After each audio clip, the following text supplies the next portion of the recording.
Welcome to another weekly edition of the Best Way to Smoke Weekly News. I just said welcome to another weekly edition of the Best Way to Smoke Weekly News. It That works. way y'all get it like quadruple the time. And this is being sponsored by none other than Glugar. Roll up, stop smoking spit, no drip lip. Oh, We got them ARs right there, so stop playing. It's being presented to you by Serpo Jr. Big J. Yeah, we finna start busting now. Drug trafficker turned informant offers a private island in hopes of leniency. An international drug trafficker with possible business ties to a reputed super cartel, as well as the Italian mafia, has handed over the ownership rights of his multi-million-dollar private island in an attempt to try and reduce his sentence. He's a clown. Known drug kingpin Rafael Imperial made headlines in 2016 when police raided one of his homes in Naples and found two original Vincent van Gogh paintings estimated to be worth more than 58 million each. Damn. How do you come across some stuff like that though? Mm, Like just get a painting, you know what I'm saying, that's 58 mil. That's man. it. I can hang it on my wall. Hard times come, 58. Mm-hmm. The painting had reportedly been stolen in a heist at a Vincent van Gogh museum in Amsterdam in 2002. He spent 5 years on the run before being arrested in Dubai in 2021 and extradited to Italy in 2022. The island called Taiwan, not to be confused with the East Asian country, is reported to be worth anywhere from 60 to 80 million dollars. Imperial is believed to have spent the majority of his time on the run at this island, and on Monday, he signed it over to Italian prosecutors.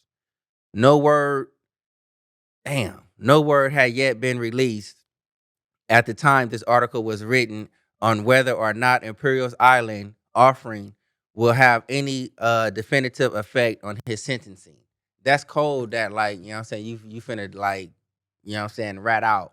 But that's dope as a motherfucker that you done came up in the game and you got your own island. You Mm, wouldn't have found me, man. man. Like, yeah. Out of here. Man. Moving on.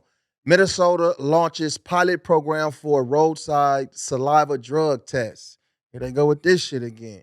The Minnesota Office of Traffic Safety announced its pilot project to launch a cannabis saliva test for determining impairment in drivers.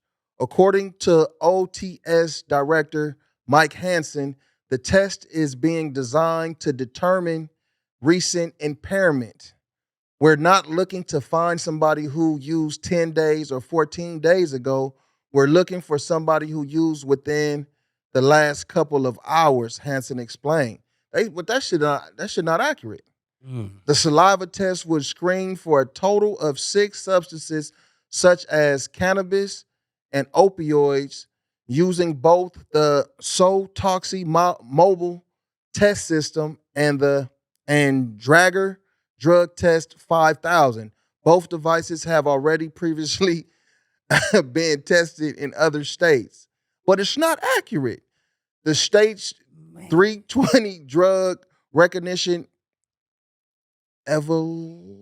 elevators who have been trained to recognize signs of impairment due to substances other than alcohol will be given saliva devices for the program.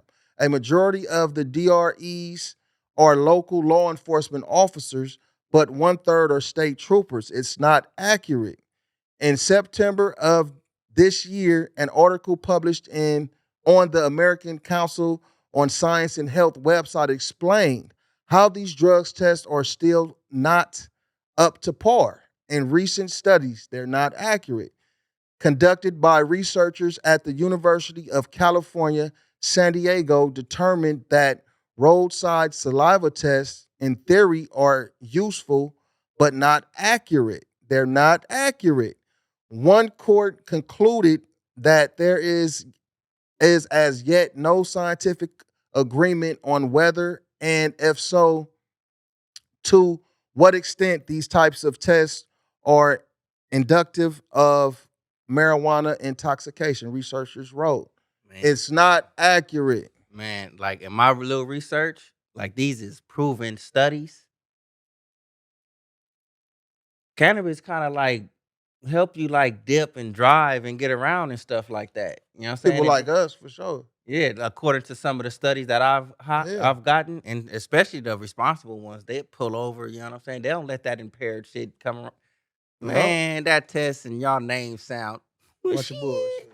Moving on. Cartel primary pot dis- Cartel's primary pot distributor Distributor. El Mago shot dead in Los Angeles. Oh man. A top member of the Sinaloa cartel responsible for allegedly distributing thousands of pounds of illegal cannabis was shot and killed in Southern California. Eldorado Escondido, 39, was found dead Thursday, close to the intersection of Rosecrans and Town Avenue in Los Angeles. Willowbrook. hmm Compton. Compton. According to Los Angeles County Sheriff's Department, Escobedo and another man were both killed following the shooting incident. The Los Angeles County Medical Examiner's office identified the second man who was shot dead as Guillermo de Los Angeles Jr. 40 he was age 47. Escobedo and de Los Angeles died at the scene after sheriff's deputies responded to the report of shots being fired in an industrial area filled with warehouses. A third man was taken to the hospital close by with non-life threatening gunshot wounds. The third man was not identified. Man, the Sinaloa cartel, man, all that bud is it's not coming in no more. Sheesh. Man. Peace to the families. Moving on. U.S. military veterans are going to Mexico for psychedelic treatment.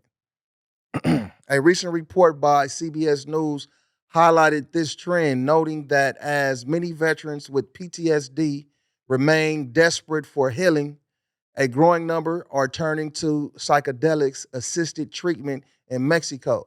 We did a story about this. We talked about hmm this before. Using substances the government they fought for says are illegal. As I watch more of my teammates, more veterans start to take their own life, I realized that that's an option. Herb Daniels, a former Green Beret, told CBS. Following his retirement from the military, Daniels said he faced a profound darkness that started to consume him, which oh shit, which resulted in multiple suicide attempts. The most crucial show of support would come from the White House. And there were signals early this year that President Joe Biden could actually be amenable to psychedelic treatment. Mm. Man, I think that's a good thing, man, because not only, just veterans and stuff like that. You got people that grew up in the inner city that got PTSD, man, because we in a war. A lot of them be in a war all the time, every day. Man. Man, oh, St. Louis fails to collect $500,000 in pot taxes. St. Louis City's officials announced this week that a failure to meet a state deadline has resulted in a delay in the start of a new cannabis sales tax that will cost the city an estimated $500,000 in lost revenue.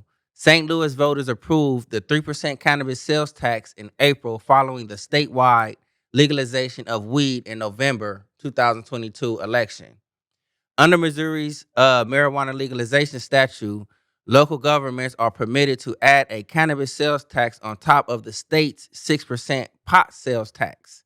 Earlier this year, St. Louis city officials put a 3% tax put a 3% cannabis tax measure on the ballot, saying that the money would be used to address historic inequities in the city. Former city Alderman Brandon Bosley, the sponsor of the cannabis tax proposal, said at the time that he hoped the money would be used for programs to help at-risk young people out of trouble, to help keep young at-risk people out of trouble.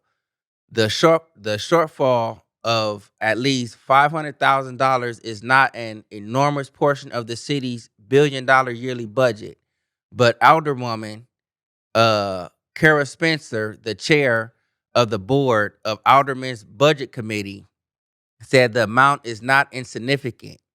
Nothing that the amount could pay for a proposed freeze on property taxes for seniors for a year. Mm.